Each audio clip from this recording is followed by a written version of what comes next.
Vital Signs. This is the Mission and Goals podcast. Radio check over. Hang in there, buddy. We've got you. You're not alone. G'day and welcome to the Mission and Goals podcast. Thanks for joining me today, everyone. I appreciate you being here and giving me your time, knowledge and experience. I don't know anyone here except for Bo, but I'm going to go through and get you to introduce yourselves to the camera, give a quick overview on your service history, where you're at now and who you are. Bo, do you want to start? Yeah, so as obviously Joel's already mentioned, name's Bo. I served for 23 years as a combat engineer. I've been out of the army now since August last year, and never deployed to an active war zone, but went to Timor for a tour and a lot of international exercises as well. Yeah, g'day, Scott Ashurst, 21 years in the Royal Australian Artillery.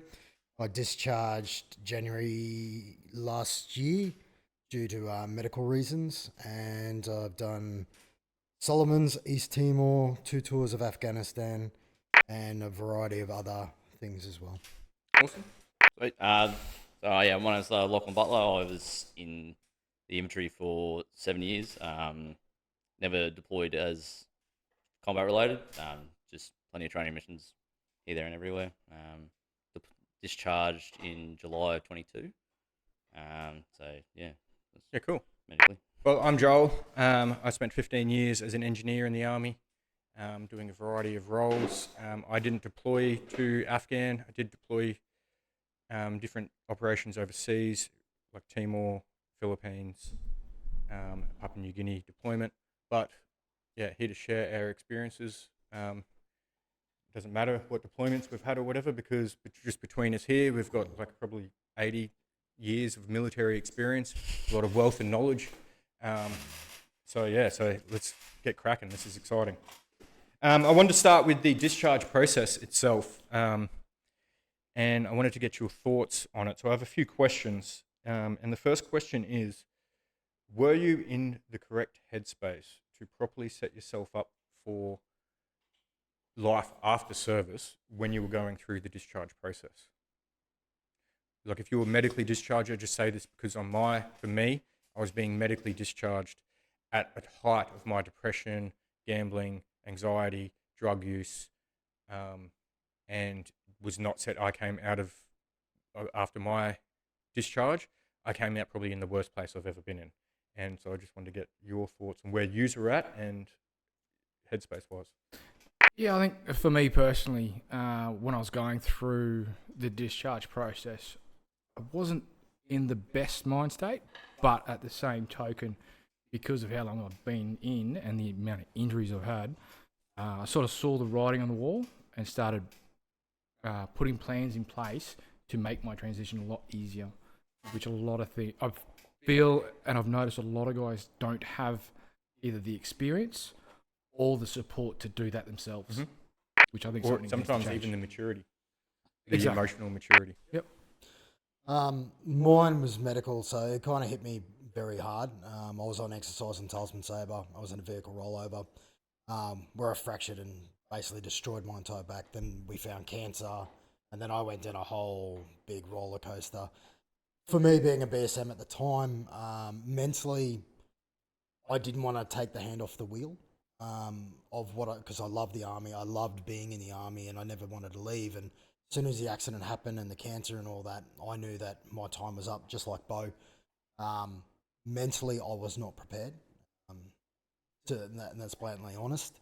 I'd seen so many guys go through the process and all that kind of stuff, and I thought, for me, I just thought that I didn't want to do it, so I held off, and I wasn't even meant to be at work, but I still worked a full year before discharge.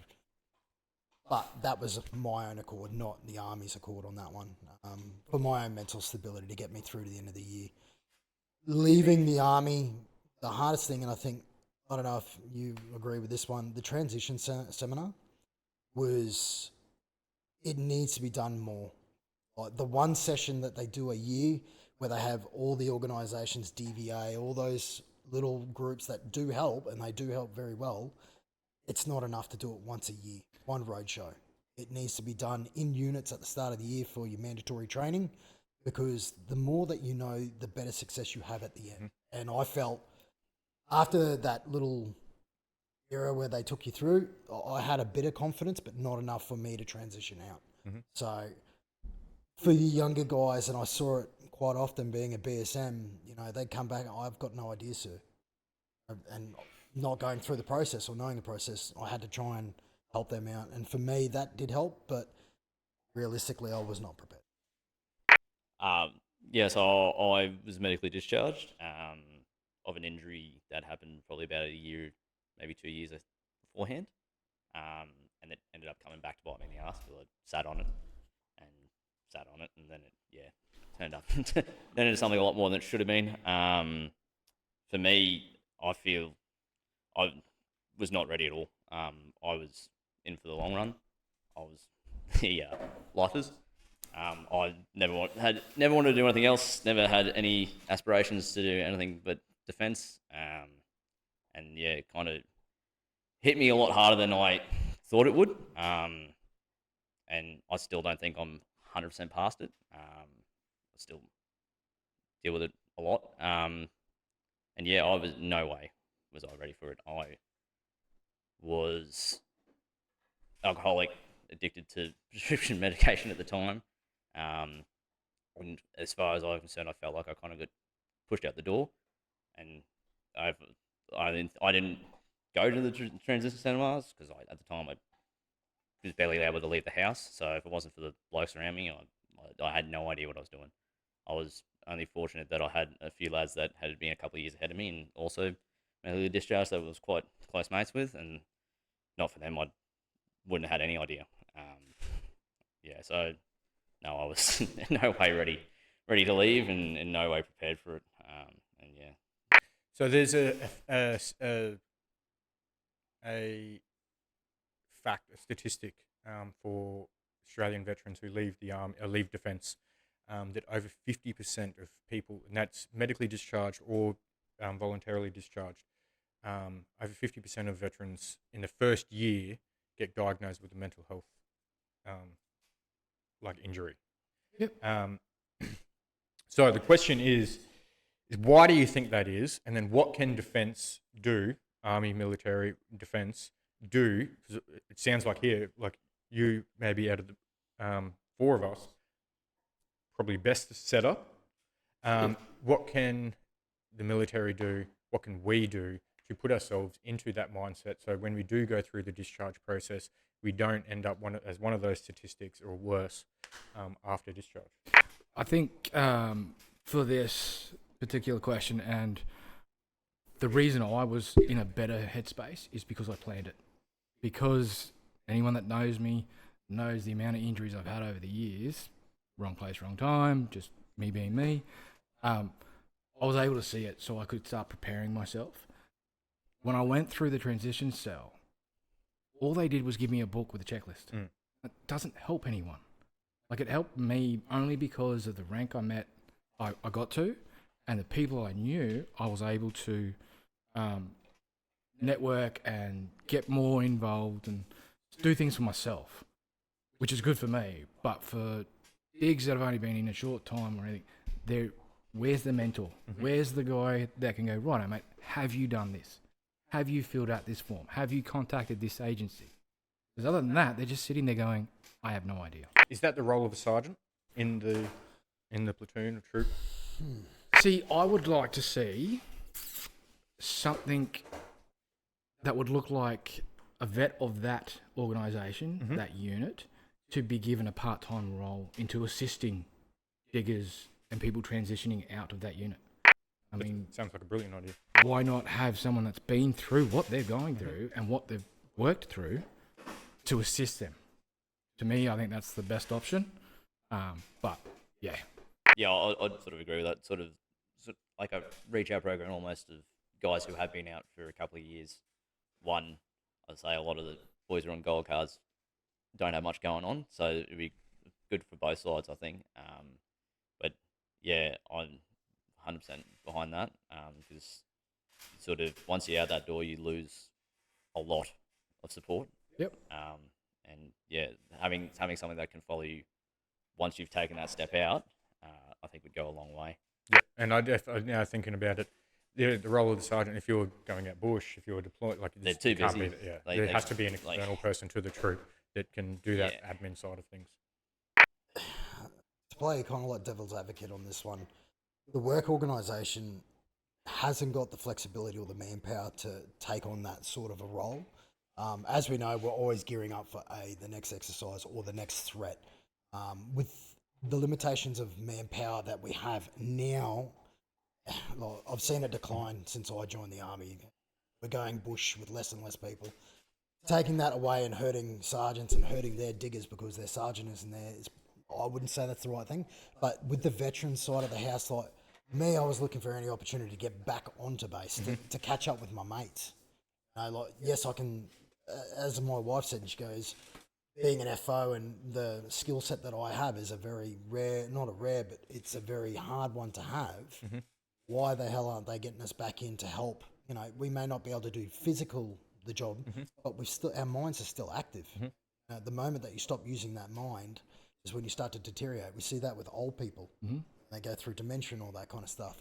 For us, it's a no-brainer. If you were to get boys back in that, you know, that have got that gold card, or, you know, have the ability and want to give back, give them the opportunity to help walk these boys through the process, because that would have been brilliant if I had like someone who'd gone through that process. I know that you and I were sending messages to each other going, this is the next step that I'm doing at the moment, you know, because Bo would ask me, because I went through it first before Bo, going, look, this is what I'm doing. And, you know, the digging communications between all of us is great, but, you know, on the formal side of the house, Army's checklist is what keeps them out of the shit.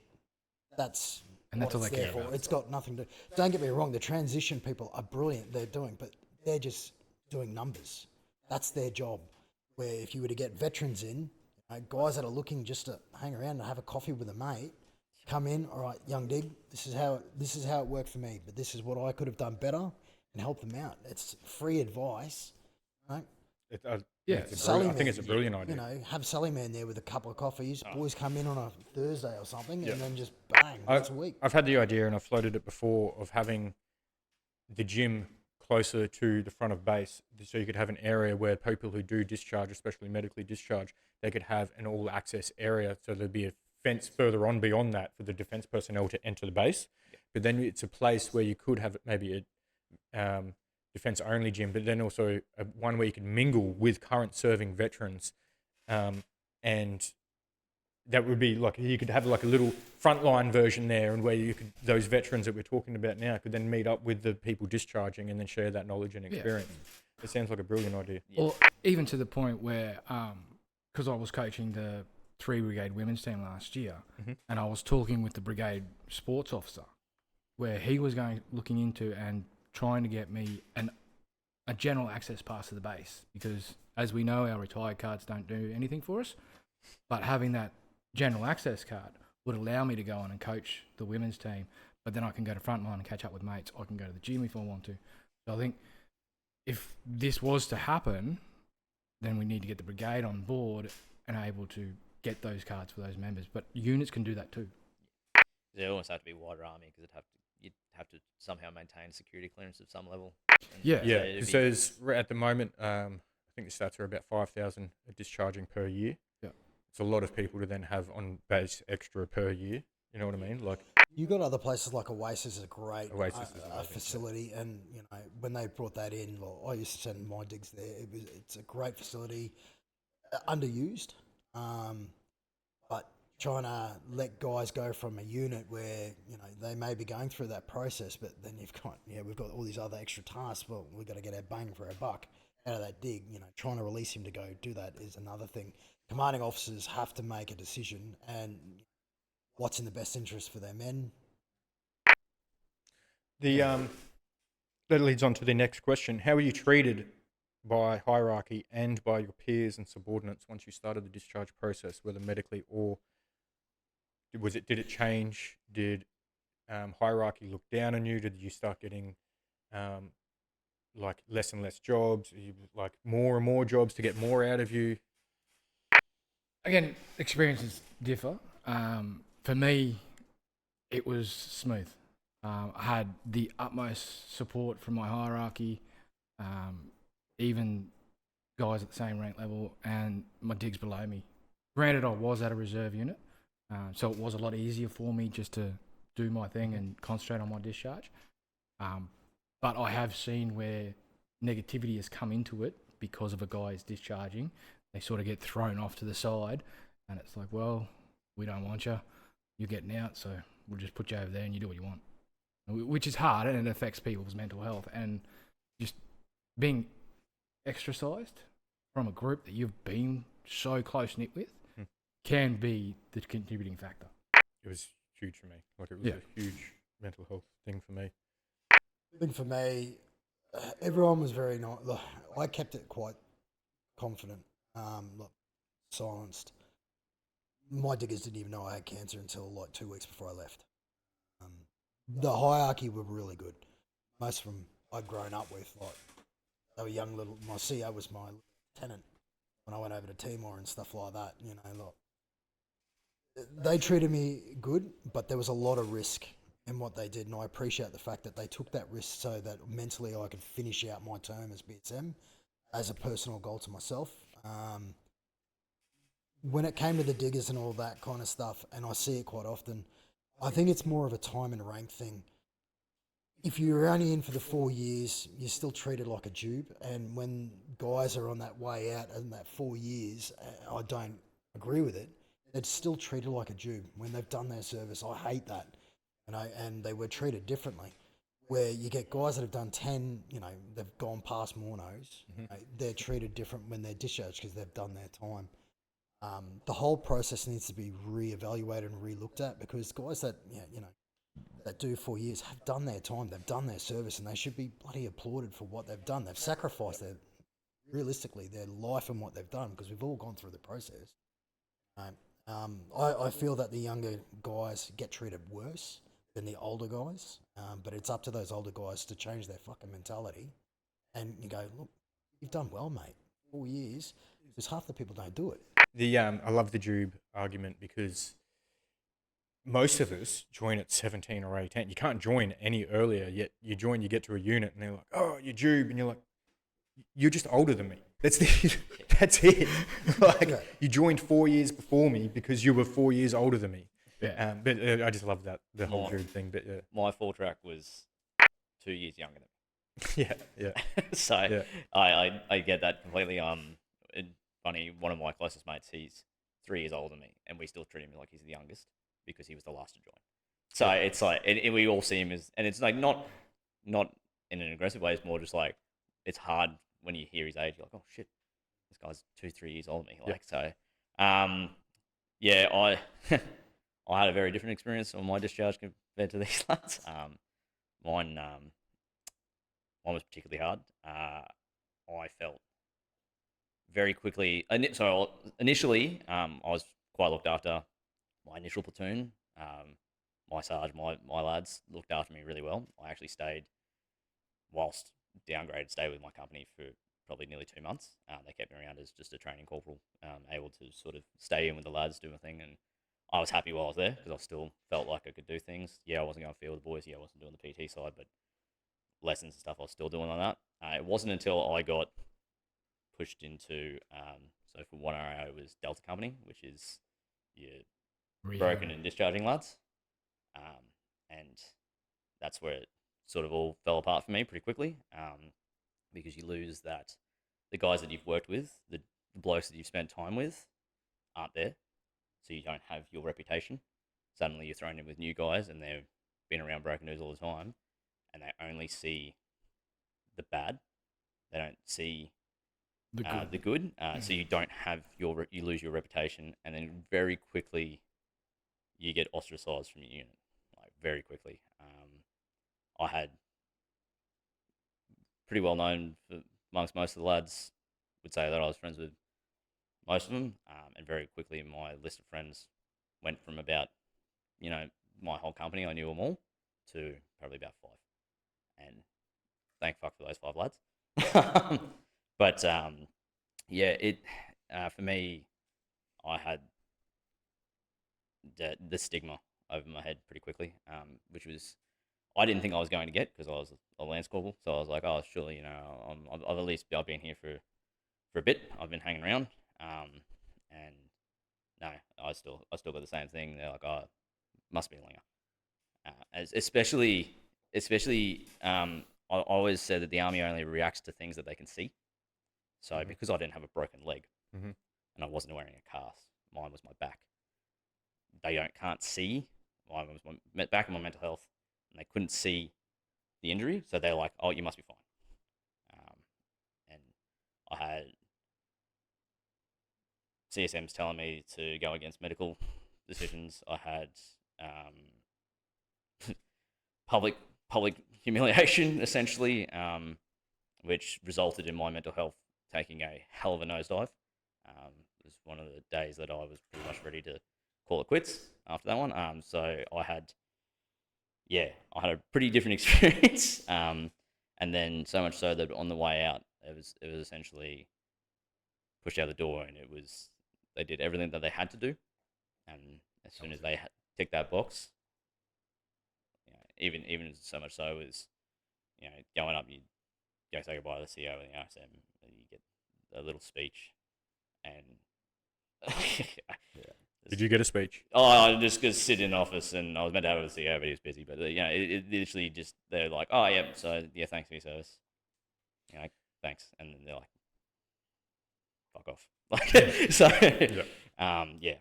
So I take it to say then you feel abandoned by the military. Yeah, but yeah, very, very, more, not so much by the military, more by the unit more than anything. Sort of immediately lost that feeling of being welcomed, which was, that's my home. Like that's your place, and suddenly when it's not your home and you're having to go there, it turns from the sort of place that you love to the place that you fear.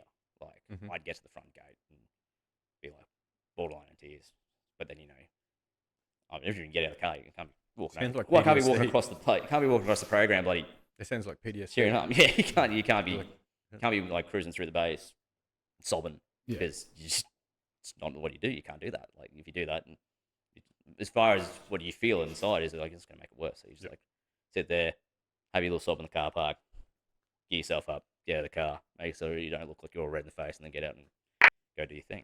I think that's something not just defence, but also society itself needs to change. Like there's nothing wrong with a bloke feeling emotions. Like we all went through that and grew up in that era where we had to keep it together. We had to stay strong. Now look at us. Yeah. Like we are, for lack of a better term, basket case. We are emotionally retarded, as my ex-wife used to call me. Which I totally agree. Yeah. Because We're all messed up. yeah, during our process, during our time in, we learnt how to compartmentalise, how to hide our feelings and crack on with business. I put it down to the Shawshank Redemption.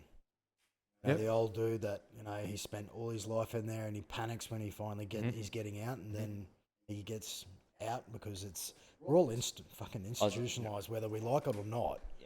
Yeah. Like we walk a certain way, we notice things that other people don't. Like we're just wired differently. From the moment you go through Kapuka, you learn that it's not about yourself anymore. It's about something greater. And to be, for me and most of you guys that joined when we were 17, that's all I ever wanted to do. I wanted to, be the man, be proud of what I've done and, represent my country and all that. And then all of a sudden I'm going out the front gate and going, what the fuck do I do now?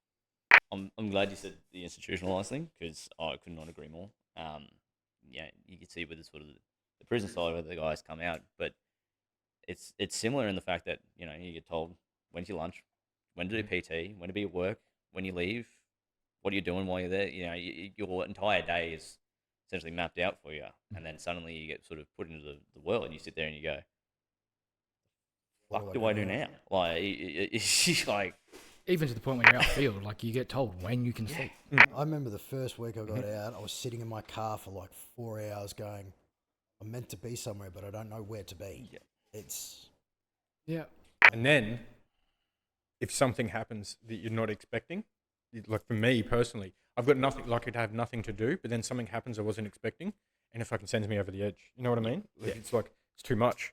It's Yeah, because you're just focusing you're putting so much effort into just trying to act normal. And then as soon as something happens, you're like, oh, I got nothing left to give. So you just I did a podcast with a guy called Dane Christensen, who is the CEO and founder of a veteran organisation called Survive to Thrive Nation. In that, he's done a bunch of paid for a bunch of studies, to and then they've for military people specifically, and they understood that they came to understand that veterans, all military members, even like emergency services, are indoctrinated or brainwashed to a certain point, and that is for a good reason, because we need to win wars. So like things like, how we say when we do drill, just that instant reaction to a command, the controlled aggression, blah blah blah. All that is so when we're in a war and fighting, that we don't shit ourselves or run away. And the way they do that is through kapuka, is this indoctrination. It takes 90 days for your brain to fucking create these good habits, these new habits. But what they do, and I don't know if they do it deliberately, but they essentially make our survival instincts. So we've got flight, freeze, and fight. The freeze and flight, through indoctrination and brainwashing, they make stay dormant, and they put us at a standby mode on fight at all stages. So we're always ready. That's why veterans always seem angry. Even in our responses when we're not angry, people think we're angry. You know what I mean? Like that we've got an angry tone and stuff. Why, whenever it comes to arguments or something happens, like someone cuts you off already, you're ready for war. Yeah. And it's, according to these studies, it's because we are now at a constant fight stage. We're just on a standby mode, waiting for that fucking command to fight. And to me, when I heard that, it sort of helped me with my issues and my anger issues and stuff, because I have awareness now. Like, why am I so fucking furious and want to rip this person's face off? And it was like, oh, well, it might be because I'm in this fucking fight mode, and we don't have those emotions. We're emotionally retarded, as we said before. And so the only real social for men, and this is like a stigma going back in the day, like back a long time, is the only really socially acceptable emotion for men is anger. And so we display that a lot. We don't display all the other sides, like sadness and vulnerability and stuff. But yeah, what are your, like, talking about emotions? Like, what is for your emotions? Because that resonates with me, because I do have anger issues. I don't know if that resonates with you, and if like your issues, do you have anger issues? Yeah. Do you just get frustrated easily? Yeah. And for me, what made me realise, apart from being told by my ex-wife that I was emotionally retarded, was my son. Yep. And he, is autistic, has ADHD, so he struggles with life. And then part of my downfall was after he was born, I had to pretty much grieve the loss of the son I thought I was going to have, and be open to the son that I have. And being emotionally retarded at the time, and this was when I was at Kapuka before discharge, as a sergeant, like that just threw me through a loop, and I ended up shutting down. I've never heard it referenced like that before. And that's what it is. That's wow. But that's what it is, and that's what it is when we discharge as well, especially for us that get medically discharged. It's not a case of, well, for me, it's not a case that we were thrown out. It's because I was like Scotty, I was a lifer, like fourth generation engineer. I wanted to be an RSM, but with all my injuries and going down that discharge path, the med discharge path, I again had to go through that process of grieving the career I had and wanted, and accepting life, the new challenges I'm going to have, being a stay-at-home dad now, which I can now give myself to my son 100% if he needs. And I can go help other people within the community from my experiences, and that's what I do now. It's a really good way to look at it, to grieve the person you lost with it, but that identity that we have with being a veteran or military, to grieve that accept it, acknowledge it, thank you, that version of you. Thanks, like, show gratitude, but then also realize that there is a new life, a new chapter ahead, and that, I mean, that's where the difficulty, I think, lies, is the two different lives. You know what I mean? And then I think where a lot of people struggle with is this new life. They still hold on dearly to this old life. Oh, I was fit then. I had this uniform, and I was strong and fit and athletic and fucking, all of that. And that all ties into it, even though when we discharge, we're probably fat and broken. And, but the mindset is that we're this 20-year-old person who's at the top of our life again. And that's who we're holding, that's, yeah. It's something I really still struggle with. And I mean, hard. So I'm stay-at-home dad too. Got a 1.5-year-old, and trying to not treat him like a soldier half the time too. He's 1.5. He doesn't know what I'm doing. But if I'm trying to talk to him, I get angry, and then trying to not put that on him is something that I struggle with a lot. And then, I also said it a few times. I was never, in my wildest dreams, was like, oh yeah, I'll be a stay-at-home dad one day, and I'll be hanging out with a kid. No, like, it was not on my thing. It's, as far as like where I was mentally, I was like, I was not put on this earth to do that. And I'm a provider, I'm a protector. Yeah, trying to Are you a stay-at-home dad as well? assimilate to that. So I call it a grieving Sorry for process as interrupting. well. I remember sitting there when I went to the bottle hard. I think like most people do. Their whole world is turned upside down. Like, I was sitting there looking at it going, I was calling a multi-million-dollar fucking aircraft in Afghanistan, and now I'm sitting here listening to the fucking desperate housewives talking about shit at the school, pick up and drop offs, like how the mighty have fallen. It was me trying to grip that around my head. Like, I was a BSM. I had 70, 80 guys underneath me. Like, the world was my oyster, and then all of a sudden, the world was turned upside down. And if I could go back to before I was going out and go, mate, it's gonna suck. Like most people told me it was, the guys that had gone through before me. My best advice I could ever get: hang in. Text your mates every couple of days. How you going, bro? Things that I do for you and you do for me. It's those little 1%ers. The government's not going to help us out here, realistically. The only people who can help veterans are other soldiers and veterans. Yep, I 100% agree. Because they are the only ones that have walked the walk, they talk the talk. Like the big thing for my psychological, like when I see psych and all that, and they go, why don't you like talking to us? Because you fucking weren't there. That's the biggest thing. You do not understand what the guys have gone through. Like, half the guys from MTF1 that I deployed with are completely fucked now. Like, to the point where I've lost mates. And like, I remember putting guys in body bags and shit like that. It's an experience most individuals will never have that. And I don't expect someone to understand what I've been through, but we as a community need to be around the guys that we fought with. And like, you don't even have to fucking deploy. Those bush trips where you're sitting there freezing your ass off in a shithole going, why the hell am I doing a picket when there's no one fucking out there? It's always worse. You just sit there just like, You're just sitting there I'm going, out there, why am I here? the sergeant major's going, oh, there's someone out there. No, there's fucking guy. I was just talking to the guy that organises the enemy party. There's no one fucking out there for 2 days. You just get me to do the enemy for my own section. It's a battle, and like the only people who can get us through that are the guys that we've battled with. Like, instead of just sitting in silence, we need to be around each other. Like, that's why footy's a great thing for us, like, because we both have a passion for footy. And the first thing I did when I got here, I'm taking you with me. Let's go. That's how we solve this. Well, in my own mind, we solve this. So we're going to do it together. Yeah, I think we have to take responsibility as individuals for our own healing, and then as our own support network. We're a veteran community, and when I look around the veteran community these days, other than the couple of close mates you have, I find the veteran community as a whole a fairly negative place. Like, there is good parts to it, there's obviously inspiring and motivating things, but often in conversations I have, it's very negative. And it might be complaining about DVA, you might be complaining about the service or whatever, but I find it's a lot of a negative conversation. Yeah, I think The reason behind that is because a lot of guys are surprised by their discharge. Mm.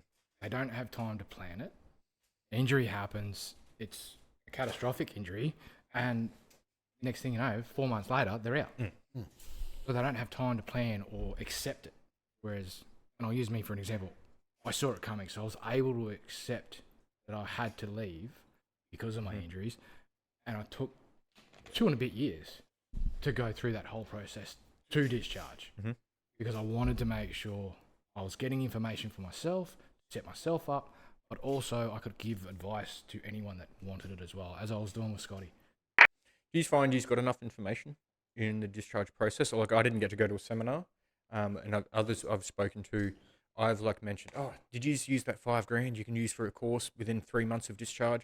They're like, no, didn't know that was a fucking thing. And I was like, well, I got told that, and then I had to do my own research. There's a whole bunch of information there that we're entitled to. Money, especially like a lot of money goes towards retraining. Like this $5,000 could be used for surf lessons, guitar lessons, how to build a fucking guitar, like anything. You can literally, yet no one knows about it. No. So did you find out you had enough information? I mean, you don't know what you don't know, but I think the information is there. They give you the books and all that kind of stuff, but you're in sensory overload. Yeah. You know, like you can't process it. I don't know about you guys, but like I remember going in for my first transition, going, "Wow, this is fucking happening." You know, like then you start going down. As a male, you sit there and go, "How the fuck am I going to protect my family? How am I going to feed my family? I've got cars, I've got houses, I've got this." And I think the biggest thing that loomed over me during the whole process is I didn't know my financial situation until like 2 days before I got out. You know, I understand there's processes and everything like that, but that's not fucking good enough.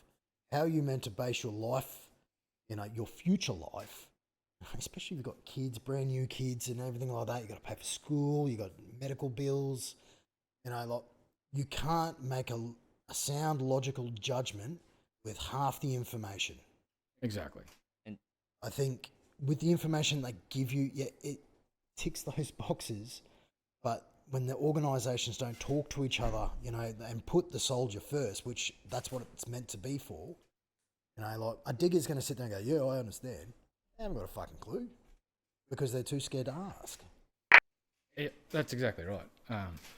I think the reason I found it easier was because I had seen what you both had gone through and started asking questions at those interviews with Com Super and the ADF transition cell to work out what I needed to do and how to do it.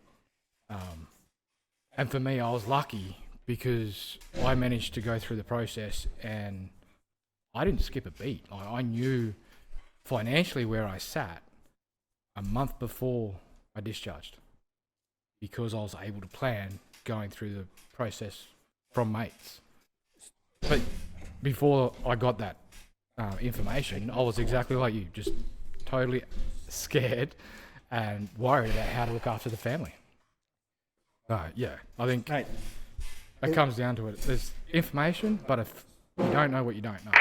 It puts a lot of pressure on the individual. Not only, you know, like I said, he can't mentally take the fact that he's discharging, and that's why I think a lot of soldiers break down once they get out. Yeah. Because that's the time when they get to process it. You know, like the whole time I was going, like I said, I was peaking about money because like I just literally bought a house and like built a house. I moved into it like a month or two before I discharged. Thanks COVID. But you know, like for young guys, and I saw it before I even discharged, that these young guys were just, I don't know what I'm going to do, sir. You know, like I can't help you, mate. Like until I actually know what's going on, as in money wise or anything like that, I'm useless to you. You know. Yep. But you know, those organisations that are meant to be there for us should be doing a little bit more, getting, you know, earlier response, especially for the money, so that way they can take that bit of pressure off and then recap and go, right, now the money, I know where my life is sorted, now let's focus on me. Because realistically, and it is selfish, soldiers for once have to be selfish.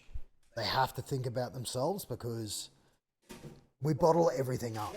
We always have, and I have no doubt we will continue to do so because that is the way we are institutionalized.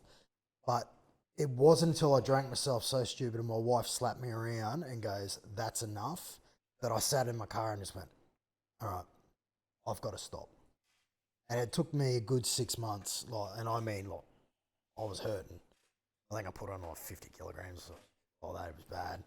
But once I took the time and actually sat down and went, all right, this is what's happened to me. I've got the short end of the draw. Let's make something better of it. And then that's when I rejoined human civilization. Mm-hmm. Yeah. See, I didn't come good for ages, and I'm probably only just starting to be able to change to that look. The whole thing where you just end up going to the vices, and the problem is too, you're not mentally able to handle that stuff. So back to the whole thing with, did you have enough information? Yeah, I'm sure they told me everything. I'm sure they told me everything. I don't fucking remember anything. I didn't know anything. Yeah. Because at the time I was sleeping like 1-2 hours a night. Did that I'd already been doing that for a year. I was then also drinking a case of piss a day, and also well and truly into it on bloody the prescription meds that they were giving me. And it's so, I'm lucky I kept having to drive into base. I probably shouldn't have even been doing that. So it's, you might be told it, but the problem is you don't get told it at the right time. Yeah, you get told it when you're at your absolute worst. Yeah. And you're at the most degraded. Yeah. And which is why I expected to know it. I brought up that first question was about the mental state you're in discharge, because should we discharge people that are not in a good, you know what I mean? Like, it could be the military that's driving them, that it makes them have that bad state, you know what I mean? So we discharge them so it gets out of it, but then in that discharge process, and then you think that's what's good for them, but now all of a sudden they're alone with no support network, maybe back in their hometown, away from other veterans, like even their friends, and they might just have a text message or a phone call between friends. So like, how can we navigate this? Because this is it's a tough one. Like, It is. I've been thinking about this one, and it's the fact that I can't go in and have a beer on a Sportos with my boys. The ability to go back, like they call you back in. I don't know how much you guys got phone call wise from you afterwards. I got 0. I'm the same. Like guys that I'd serve with and everything like that, they'll give me a call. But when a unit, I believe that a unit should ring you up once you've discharged. If you're in the area, I know everyone goes from arsehole to breakfast, but for guys that stay local here in Townsville, hey, we got a big sporting carnival. St. Barbara's Day is massive for RD and engineers. Yep. We're doing St. Barbara's Day. Come on down. Yeah, get the veterans, because I'd love to see, like a game of footy where the engineers or even infantry RD smack the crap out of each other. That was the fun stuff we used to do in there, and you just like. Could we like have a maybe like when you're going through the discharge process at your unit, you can opt in for welfare checks from the unit. So like maybe like as you're going through it, and you'll be like, hey, the RDNCO as part of his duties does a once-a-month fucking text message or a phone call to a list of people who have opted in for a welfare check. Would we do it like at the time of discharge? Would you sign up for it or not? I don't know, but is that like a possible solution that we could work on? That for me, I think that would work, but it'd have to be run by a vet that's in a good place. Yep. Otherwise, we're just adding more stress onto an already stressed out organisation. I was going to say probably not the unit. I'd say it'd have to be someone from that unit, a vet from that unit that is willing to take on that sort of responsibility, because, or like, even assisted by the unit, because for me, essentially, when I went, I didn't want anything to do with them. So if they were calling me, I would just fucking hung up on them. It depends on how you discharge. Yeah. So because by that point, I was already against them, because they sort of not left me out to dry, but like I just didn't feel welcome. So I get that. Look, I felt abandoned as well, but look, I'm not going to disregard the 21 years of it was shit. Look, we went through shit, but it was great. I was going to say, I don't get me wrong, I love my time. It's the last 6 months to a year but like you asked me before my injury, even when I was injured, but wasn't getting anything done with it at the time. No, I'm blue because I'm blue. I reckon, I tend to believe that everyone goes, once they've gone through that grieving process, they then secretly want to go, I wonder how the boys are doing. But that's You where know, I'm. that's the time when you need to capture Mm-hmm. the guys, because they're like, I remember doing, the old Brigade Hill run, or, what colour's the rock on top of Brigade Hill? It's You know, it for me. It's about a year after that after I'd been out for a year that I was sitting there kind of like, oh, started putting up some stuff around the house. Started becoming back to being sort of proud of my time there. But it's that initial point before when you're just at your worst that you don't want anything to do with it because you just like you're trying to push it away. You're just like, I just need to get as far away from this. I got rid of everything green. Yep. Everything green. I kept like one little box of like some memorabilia coins and some awards and stuff, and got rid of everything green. I don't have. Like, I should have kept it for at least the zombie apocalypse kit. You know what I mean? But I was so disgruntled, I gave it all up. it's hard fun because we are all individuals. Yeah. And we all deal with it, and we've all had our own experiences and everything like that. For me personally, I'd just love to go back in on a Thursday or something like that. It doesn't have to be every week, but, just an invite. Hey, this is the new bit of kit we've got. You want to come down and have a look? Right? Yeah. And I'd love to go around and talk to the dude. What's going on? What's different now? What are you doing different now, and see how the organisation grows and all that. And, I guarantee you, if you had like old vets there, they'd offer, I don't mind coming in and giving you a hand. Yeah. Well, I know my unit alone, they're struggling for, reps to help out, like the museum and stuff like that. If I had the capacity to help out, I would. I'd offer my time. Yep. But, look, it's hard because they've got obviously operational and work jobs to do. They've got to be more focused on that, and that's what they should be primarily doing. Yep. Especially, like the way that the government's acted over the last couple of weeks, months and years, reference Army doing every fucking task like flood reliefs and all that. They should be focusing on their primary role. Yep. Yeah, I think that plays a role in it too. Is the units and the lads are so bloody busy on stuff that is not military related. I mean, for sort of, I know 2020, we had COVID and we had all this sort of stuff going on. But I swear, like, we didn't do anything Army for about 2 years. And then you just get sort of thrown into random things. But the problem is you then lose, again, that part of the identity as well. So you just sort of like, am I just the green SES or am I We lost so many people due to all these floods and all these COVID because diggers don't join the Army to go stand in a hotel as a fucking political statement. Exactly. Just for someone's gain. We are there to fight the fucking enemy. And I think our leaders fucking forget that. Yep. Yep. Yeah, I think there's a certain leader in particular that's forgotten that. I know he's I think, like, sorry to cut you off, Lockie. As we were talking about, like, differences vary. Like you said, you got rid of all your green stuff. For me, because I had the opportunity to plan, I left with a good impression of the Army still. I didn't get disgruntled. I still got my slouch hat. I've got my original bush hat from Kapuga. That when I was at dig, that thing's 23 years old. And I've kept all that because... Just goes to show you never really did bush. Okay. Mine's worn out. I've had to replace the inside a couple of times, but for me, like, I've kept that because going through that grieving process of losing that career and part of who I was, I'm keeping it because it's a reminder of who I was and what I achieved. Sorry, we're all here, and I think we've all been medically discharged. So we have obviously all received physical and maybe mental injuries. For me personally, my physical and mental injuries while I was still in service actually it was a big part of my mental health problem. Not only because I couldn't do the job that I'd signed up for and couldn't achieve my life's purpose and serving and all that stuff and how I wanted to, but I also had in my head, and I'm assuming some of it was real and some was not, that I was being judged for my injuries, for not being able to perform the job. Now since discharge, I've realised a lot of that was my own shit, that, everyone's in their own reality, and I'm like, oh, I'm broken, so everyone thinks I'm a piece of shit. In reality, is that true with everyone? Probably not.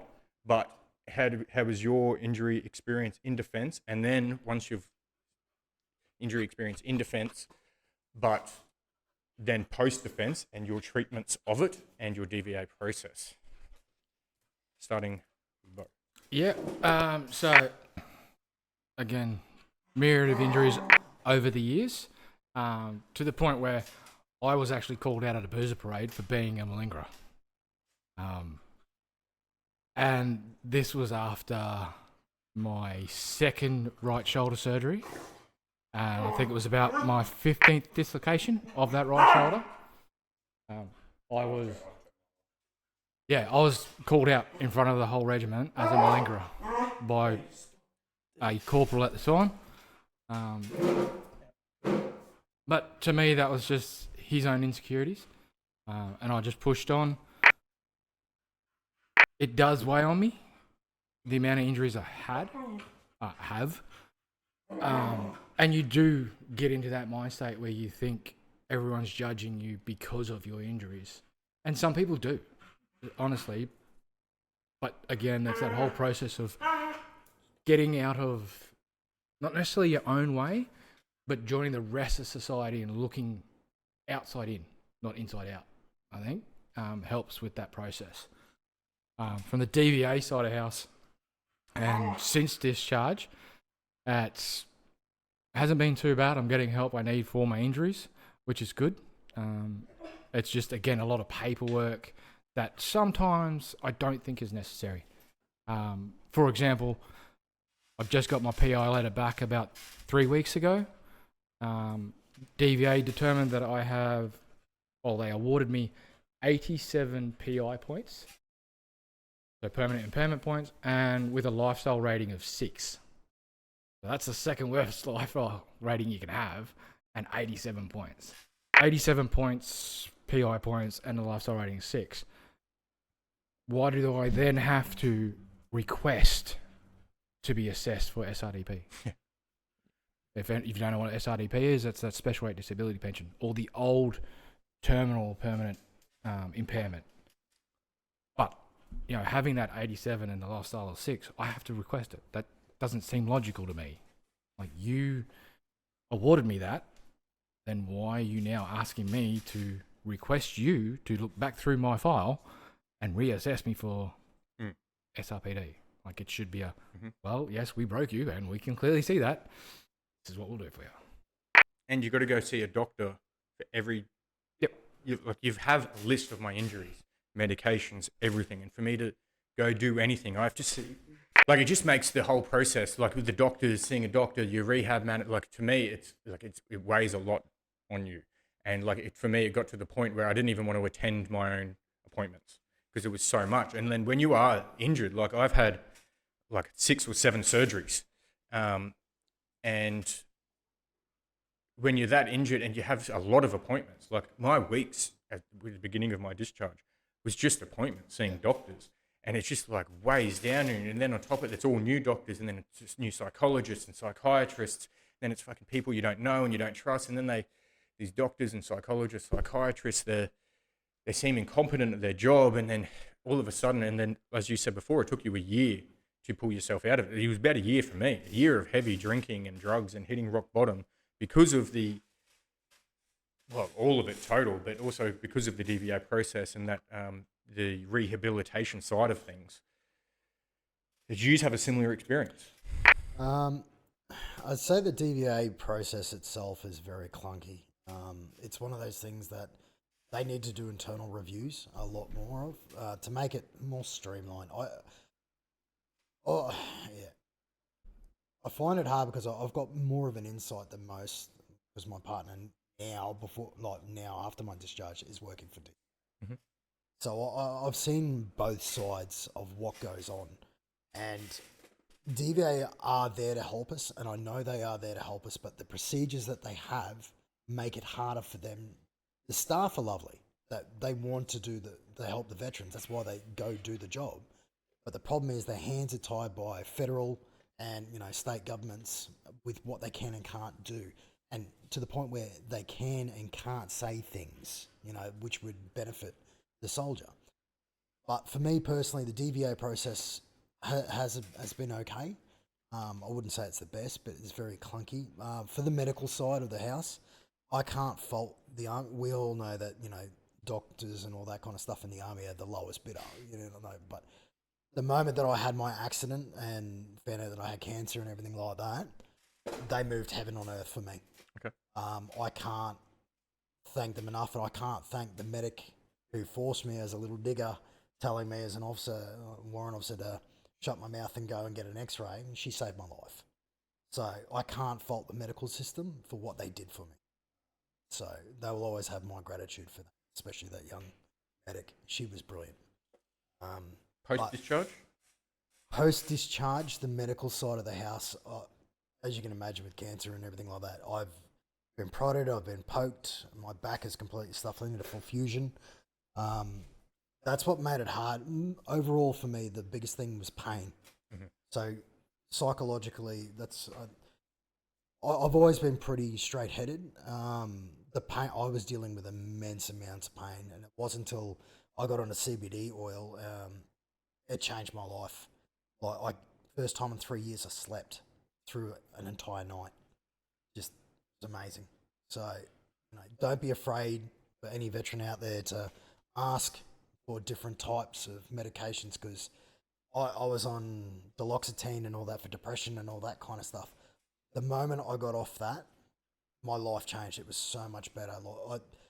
I understand why a lot of diggers and people say, I hate going on the drugs because it messes you up. It messed me up. Mm-hmm. So it amplified.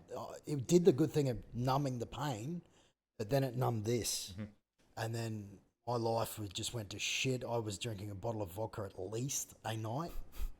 I hit it hard, and then it wasn't until, once again, my wife slapped me around and then just goes, nah, something's got to change. We went and tried CBD oil. First time I'd slept through a night in 3 years.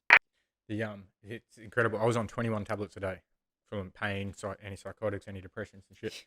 Swapped it with a joint. Yeah. Swapped it all with a fucking joint. Oh, it was, it was amazing. Would you say that your physical pain is a lot of your mental health issues now? Like a big part of it? Other than you say if you do have PTSD, other than the PTSD side of it, would it be pain? Like for me, a lot of it is pain. Physical pain for me. Yeah, mental pain, no, because I left the job I love, but it's the amount of injuries I sustained in my back and the damage that it has done. It is all physical for me. Mm-hmm. The mental side of the house, I've been dealing with Afghan since I got back from Afghan, so I've had a good almost 15 years now from MTF1 in 2010 to try and sort those kind of issues out. Mm-hmm. I'm still never going to be 100%. I still have fucking nightmares. Just sorry to cut you off there. I am about to do a podcast series with possibly even the inventor of this new PTSD medication. It's called SGB. I can't remember the name of it off the top of my head. Something ganglion thing, and it's a needle in the side of the neck, and apparently gets rid of PTSD. Can help with depression and stuff as well. I've spoken a little bit on a previous podcast, but I am in talks now with the CEO of the Australian who runs it for Australia, and she's potentially getting me in touch with the inventor of it in America to do a podcast with. I just wanted to mention that because there is, and I'll start posting stuff up because I think I saw you came into the group. I'll start posting some of those links. She just sent me some yesterday for that type of therapies, but I just wanted to mention that on top of it. Yeah, good. But yeah. So I had a really bad sort of relationship with injury in the army from pretty much as soon as I got to the battalions. Really, unfortunately, first X out with the battalion, I stepped into a creek line, sent my knee back the wrong way, stretched all every ligament in my right knee, and doesn't look good. Like it just doesn't look good. Mm-hmm. 1K in on the first day of the X, and so that started bloody jubes. Yeah. But that was, it's funny you say, because that was the look. It was like, oh, look, new lead, rocks up, can't fucking walk. Yeah. And I off to support company. So I got picked up, taken back, and I was with the medic, and the medic's like, he's got to go down the hill, and my CSM's like, he's not fucking going down the fucking hill. So sat there all night, ended up with a balloon knee, and then finally got back. But problem was, is 2 days later, I had a big no field shit, and they sent me back out field. They're like, "Oh, well, you're just going up for century." Me being a new guy, I winched to one of my mates, who turns out wasn't my mate. Told Sarge, went up the chain. Anyway, here I am whinging about being sent outfield. Again, doesn't look good. I end up getting beasted in front of the entire rear esh at Century Post 3 by my OC and my CSM screaming and calling me a malinger in front of the entire fucking rear esh. So that was my first experience with injury in the army. So since then, I didn't go to the rapper, ever. Ever. Every injury I had, I dealt with it myself. I've been to the rapper maybe twice, 2 or 3 times, and most of those times I was ordered by my sergeant, like doing a run and vomiting everywhere, and he's like, "Just fucking go." And I was like, "No, I'm all good." And he's like, "No, okay, now it's an order, go." So I had a really bad mental view on injury in the army in the first place. I was just like, bad, like, just don't do it. Don't go to the rapper, you go to the rapper, career ending, essentially. So I stayed away from it like the plague. When I did my actual big injury, I was on my sub 2 for corporal. Again, bloody infill X, and had a tumble down a hill, scorpion myself over my back, over my pack, landed on my head. Like, my mate behind me reckons it was the funniest thing he's ever seen until he saw me try to get up. Made it about 50 meters, and came back down. Problem is, I got sent down, went straight to my physio, who was like, "Yeah, you're done." And I was like, "No, you're not." I was like, "Give me whatever drugs you can. I've got to get back upfield." It's my promotion. So I went back upfield the next day, got my pack off the back of the truck, and collapsed. So I had a very bad sort of relationship with injuries in general, where I would always try and push through it. That was the injury that did me, and I didn't actually get it looked at for 2 years, for nearly 2 years. And what essentially I got because of that is I've now got essentially what's called oversensitization, central and passive nervous system oversensitization. Jesus Christ, can't speak. And my injury isn't as bad as the pain I have because I sat on it. And essentially what happened is I kept telling my body, "No, it's fine, push through the pain." And then my body's like, "All right, well, we'll just rack it to 1,000. And that's what did me in. Now, when it was just my pain, I was okay. Like, my mental health, I was fine early days of that. Like, couldn't really get up, was on the floor a lot, couldn't sleep in a bed, sleeping on the ground, but I was still mentally kind of okay. And then they put me on all the drugs, and that's when my mental health went. And what I realized probably a year or 2 later is we're all soldiers. We can do pain. Like, we've all been in situations where you're in a hard TT session on a stomp that's going too long. You can do pain. We also have done hardship mentally, where you sit there and you go, "All right, having a bad day, no worries." Separately, you can deal with that. Yeah. It's when you have a mental issue and a physical issue, you can't fall back on one. Especially without the tools. Yeah, so I found my pain now because I've got my back's fused and I've got it all sorted. Well, not sorted, but I get my problems, my back pain comes back harder when my mental health goes. So if I have something that comes in my life where I'm not mentally doing it as well as I want to be, that's when I'm in my worst pain.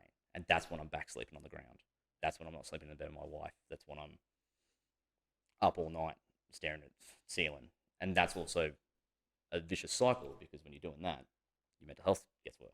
So for me, it was finding that level of, well, one was realizing that was a problem. And the big part for me where I was able to get in front of that was after they put me on, I was on Lyrica, which if you have any experience with it, is a bloody vicious thing. So I was pretty okay mentally until they put me on that, and 2 weeks later I was standing in the kitchen with a knife in my hand ready to kill myself. So that was when I fell apart. So it wasn't until I was on that and they were giving me 600 milligrams a day that I turned to my mental health team and was like, "You've got to get me off this fucking shit." And I was addicted to it. Like, I went without it for 2 days and I was like, itchy skin, bloody irritable, fucking couldn't get it because it was the weekend. Went in on the Monday, walked into the pharmacy. They gave me my script, and I popped two in front of the pharmacist and popped it, and he just looked at me like, "What the fuck?" So once I got off all that stuff, that's when I sort of got my mental health back on track, which then eased my pain, which then was a chain-on effect. Isn't it funny? Because that's the same for me. Is once I got off my tablets, That was when I got better. off the fucking, I was on 21 tablets a day. You know, the day I stopped, I was filling out my blister pack. Yep. You know, for the week, and I had more tablets than could fit in my day. For my day and night fucking thing, I had more tablets than could fit in there. And I was like, what the fuck am I doing? Like, just standing on my kitchen bench going, do I even need, what are these doing? Like, I don't know about what, they're just getting told to fucking take them. You know what I mean? And I I think was like, what the fuck?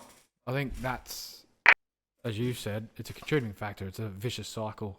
But having all those medications and the masking effects it has on our mentality is, I believe, the reason why a lot of guys can't grieve effectively. Why they can't process the life they had. Like I said, I wasn't myself until I got off it. Yeah. Because I knew it was taking care of the back pain, because you saw me, man, I was, you know, but mentally, I was on another fucking planet. Like, it's until I stopped, I just stopped taking it because I couldn't handle it anymore. I was getting to the point where I was driving and I was fucking seeing stars. Like, and I'm like, what the fuck is going? Nah, I had enough. And you know, when you take your kids to school and all that kind of stuff, and I said I'd rather live in fucking pain than not have this. And the moment I stopped that, and then I went to the CBD oil, my life changed. Because I'm on the THC now. Yep. So all of us now have replaced, we don't know, like I don't know, I only know Bo, but we've all replaced our fucking tablets that the doctors have given us with a version of weed, marijuana, medicinal, you know what I mean? Like with CBD oils, THC, whether it's the flower. Isn't that fucking crazy? So especially you, Bo, because you didn't like drugs. You were very anti-drug. I was massively anti-drugs. I never smoked weed as a kid because I was like, oh, I'm going to the army. I'm never, if I get a drug charge, that's my career that I only want gone. So I was like, yeah. I was a young dumb. I was like, I'll just stay away from it. So I was super anti-drugs. Super. The longer I was in, the more fucking drugs I did. But like not effective work-wise, you know. Like, Coping mechanism. I think I know. Sorry, because you've got to go. Yeah. I wanted to get, and then we can stay and talk a little bit further if you want. I wanted to get you, if you could. I know this is putting you on the spot. A couple of bits of advice for people joining the military and then those going through the discharge process into the veteran world. From your experience, what would you say to them? So, being a young fella, and you know, most males want excitement and everything. Army, it lives up to the hype. You know, you will do things that you can't even fucking imagine. I remember sitting my legs out at the back of a fucking Chinook flying over Afghanistan. You know, like fucking flares flying off and shit like that. I go, fuck, I'm badass today. How cool is this? Flying home from Afghan on my second trip, you know, Bushmasters in a plane. Like, who's ever been in a plane where you've got fucking armoured vehicles sitting in there, and not enough one of the engines got blown out, but for the younger guys joining the more information you have, the better you can set yourself up. Expectations is a big one as well. You know, you're not always going to win straight up. You have to work for it. I think that's where a lot of this generation is hurting. I even see it in my own kids, you know, like, did you compete for that? Oh no, we got a medal. Mate, give it everything you got, you know. Army is one of those unique places where you can test yourself. You can choose your own adventure in certain aspects. Like, you know, you want to be a full-blown soldier and go all the way at Clontarf, you can do it. Nothing is stopping you. It's only your own that stops you. For the DVA process, get in early. So don't mean go chasing the money early. Get everything recognised. So if you fall over at PT and you injure yourself, lodge it. Get it all recognised. Funny enough, like some med docs go fucking missing. Unlucky for them, I had fucking copies of everything. So, document everything. And then if you are going through the process of discharge, whether it's voluntary or involuntary, your mates, get around them. Guys that are staying in, get around the guys that are getting out, because secretly they're fucking hurting. Whether they like to admit it or not, we've all had that one. Oh, you guys are all going to be going. I'm going to be. Guarantee that dude is sitting back in his fucking room, bored, in his house, going, "Oh, sure it's going." Yeah, I'd love to go bush right now. I'd love to be wearing campaigns, good pack on. You know, the grass is always greener. Yeah. But the best thing I could say is, like, if it wasn't for my mates that are around me, I'd probably be fucking dead in a ditch somewhere near. So, We are the only ones who can look after each other because we're the only ones that understand. So my best advice I can give is, even though you're out of the army, you are not out of the army. You've got lived experiences with fucking blokes that have the same experiences as you. Talk. Just fucking talk. Like, I don't care what time it is in the morning. Any one of my soldiers or former soldiers can fucking ring me. I don't care sitting out the front having a smoke, listening to them, talking them down, going, all right, this is what I did, man. Do not care. We're brothers in arms, blood brothers. Like the old saying, I'd rather listen to your issues than your eulogy. Yeah. Like the big thing that we had on MTF1 was brothers by choice. Yeah. We tried to even get fucking 6RA out to change its fucking logo to brothers by choice. We chose to be beside each other. We chose to fight beside each other. Talk to each other. That's my best advice. It's powerful and really good fucking advice. So, yeah, thank you for sharing. Do not be afraid.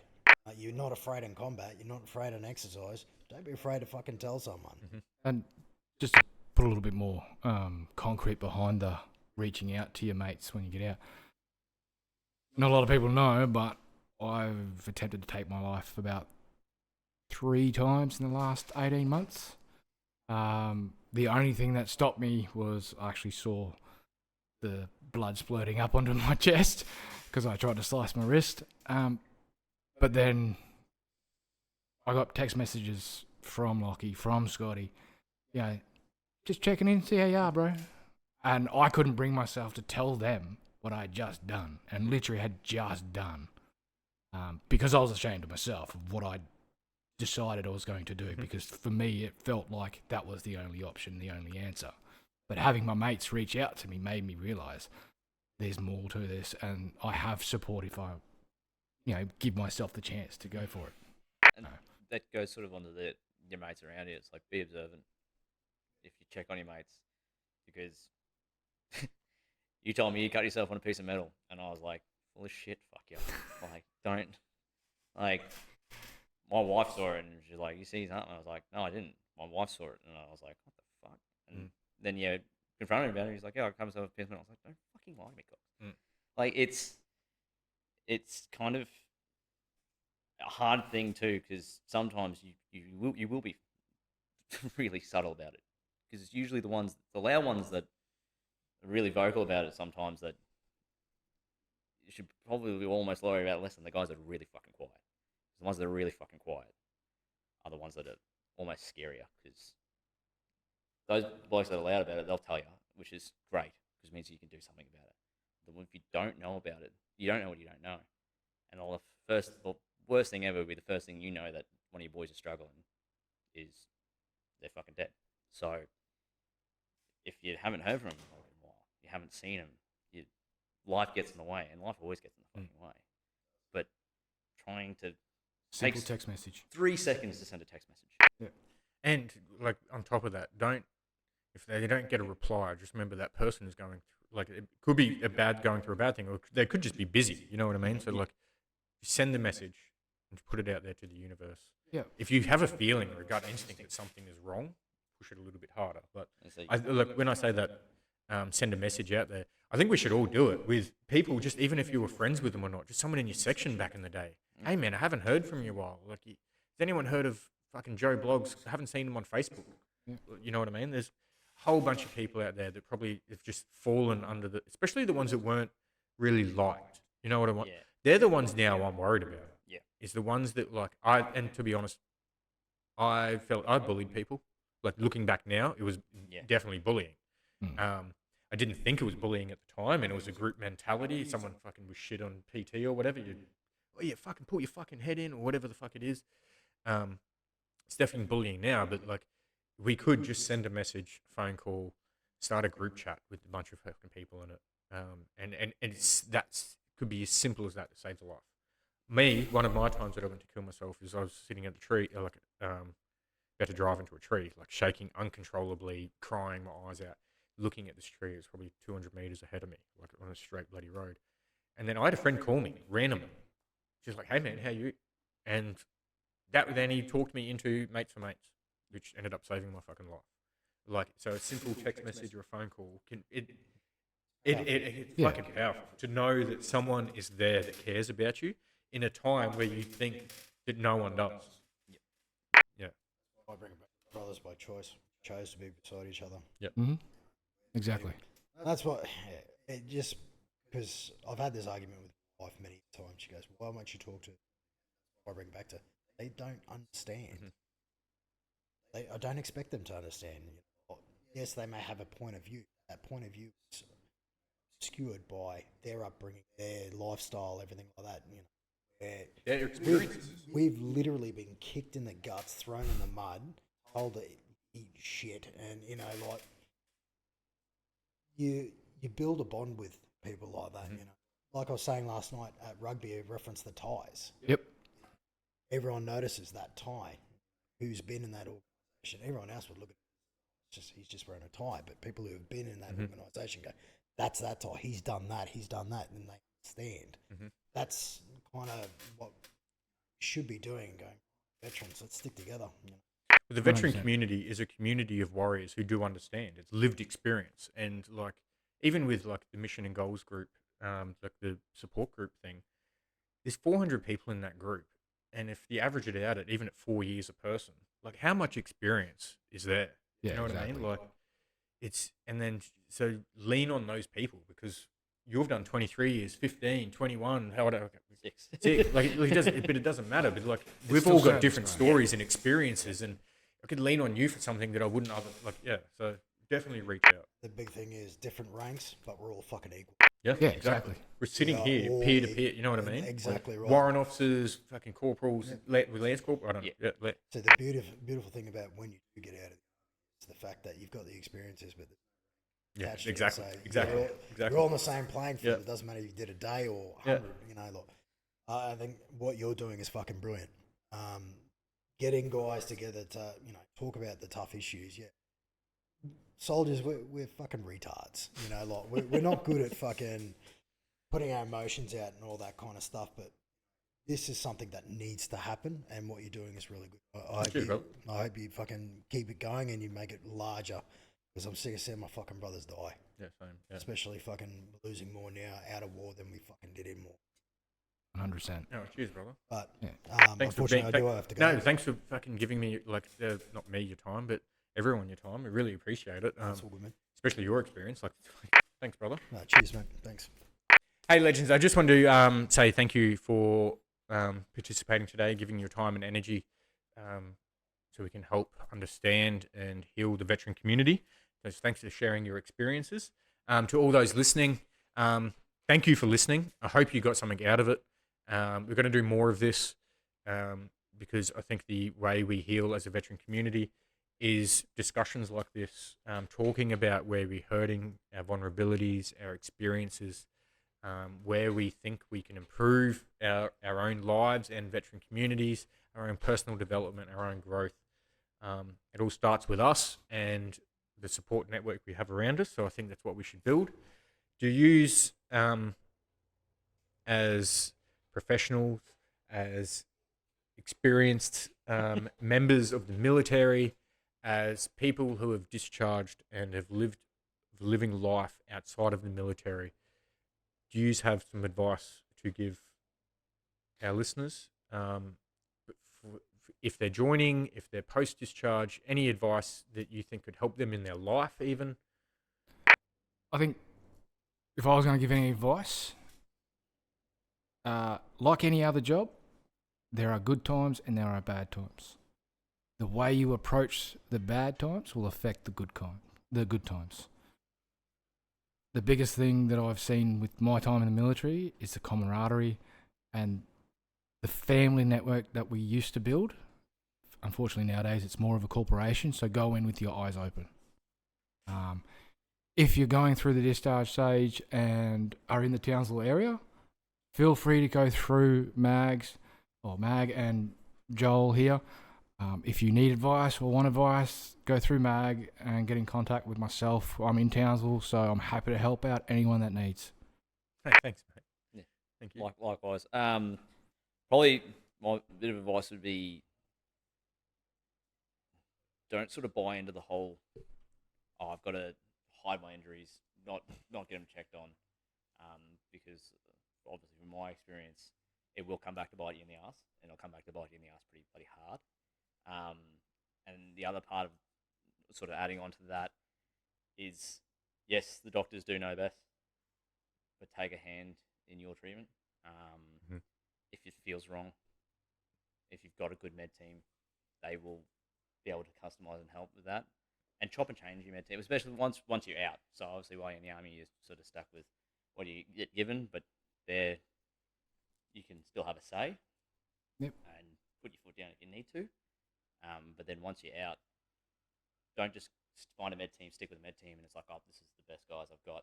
So no, chop and change. I went through 2 different psychs before I found a great bloke who's ex-army, and now I don't have to sit there and explain what half the acronyms are to him and spend 3/4 of the session talking to him about that. So it's take a hand in sort of your treatment, take more of an active role in your treatment, even though you're not a medical professional. It's your body. You're the one that's going to have to deal with the side effects. You're the one that's going to have to deal with the repercussions of things. So that would be my biggest. I would just want to touch on that. Thank you for sharing. With the initial point you said there of getting, going to the RAP to get your body checked from the doctors or whatever, I for many years didn't, and I was covered in tape. Every bush trip, I had tape holding me together, Panadol, Panadine Fort, whatever I could to get through the bush trip. Now, I'm 35. I deal with a lot of pain. It's not just from the injuries, it's also from my mismanagement. I didn't look after my body. I didn't eat well. I didn't do the correct physio. There was a lot of things I know now that I have to take responsibility for the pain that I have. I can't just blame the injury and the army for it. I have to take responsibility because I know I didn't give 100% to my own physio and stuff. So my advice would be to do that. Like when you do get injured, go see it. Don't just see a doctor, but like take care of it, because a simple knee injury, a couple of ligaments here or there, 10 years later is fucking daily pain. Like it is, because I've incorrectly looked after it. Like all these places I've had operations on, like when I tore everything in my ankle, I walked on it the next day, like after my operation, because I had no one to come pick me up because I didn't have a support network. I had to walk on my own ankle, which I know is probably fucked it. You know what I mean? Yeah. And I have to take responsibility for that.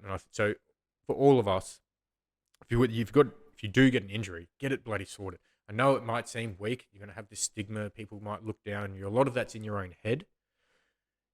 But this is your body and your life. You know what I mean? I would rather someone think, oh, what a fucking malingerer, than for me, this is hindsight, than for me to have to deal with my shoulder pain, knee pain, back pain, ankle pain, like all that pain for the rest of my life. You know what I mean? Is that... Yeah. Yeah. And a minor injury turns into a lifelong injury. Arthritis, like a ligament injury, turns into arthritis. And I think that runs into what mission and goal stands for. Like our mission is to be proactive in our health and our own lives and our own career, especially if you're joining the army.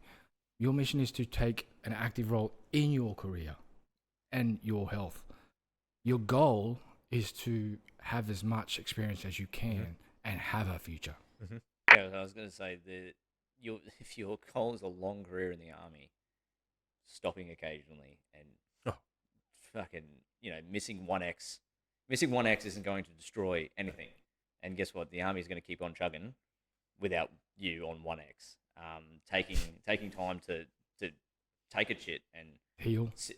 actually heal an injury properly rather than rushing back to it, because like I said, I was there for life. I wouldn't have done anything else. And I don't have that opportunity anymore because I was like, oh, I got to stay fit, can't skip an X. Yep. And I end up skipping a career because of it instead. So I didn't skip the first 7 years of fucking bush trips. Yep. And I can't put a pack on anymore. It sucks. So, like, I can't pick up my 1.5 Like- year old without pain. It's Yeah. a nightmare. hey, just want to say thanks, everyone. I really do appreciate this. Thank you for helping me with this project, with this group, with this, like, believing in what we're doing, you know, this mission, this goal, as you said before, was perfectly said. So thank you. Please like, subscribe, share, if you do like this content, because we're going to keep it going. So thank you, everyone. No, thank you for the Thank you very opportunity. much, mate. Thank you very much.